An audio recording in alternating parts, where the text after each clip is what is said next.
उसाने भरलेला ट्रक थेट पाण्यात कोसळला, चालक गंभीर जखमी।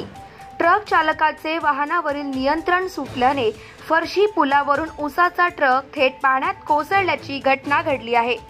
दुर्घटनेमध्ये ट्रक चालक हा गंभीररित्या जखमी झाला आहे, तर वाहकाने प्रसंगावधान राखत ट्रकमधून उडी घेतल्यामुळे त्याचा जीव बचावला आहे। साक्री तालुक्यातील पिंपळनेर सामोडे परिसरातील ही घटना। या रस्त्याचे काम चालू असल्यामुळे अनेक छोटे मोठे अपघात नेहमी या ठिकाणी घडत असतात।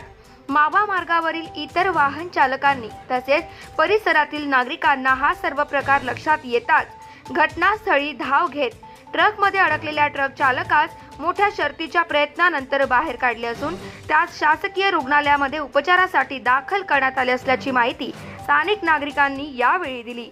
जेवापूर गावातील रहिवासी असून या ठिकाणी हे एकदम जुनं फरशीचं काम आहे, पण फरशीचं काम इतकं निकृष्ट दर्जाचं होऊन राहिलं तर या गावाकडे कोणाचंही लक्ष नाही आहे। फरशीचे पूर्ण दोन तुकडे झाले, डागडुजी गावकरी करून राहिले।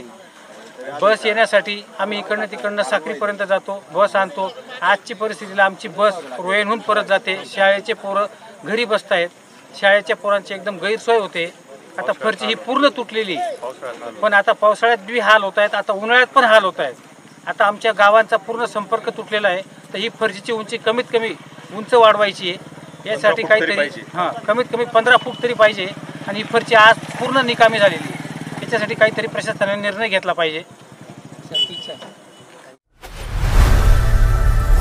लोकनायक न्यूज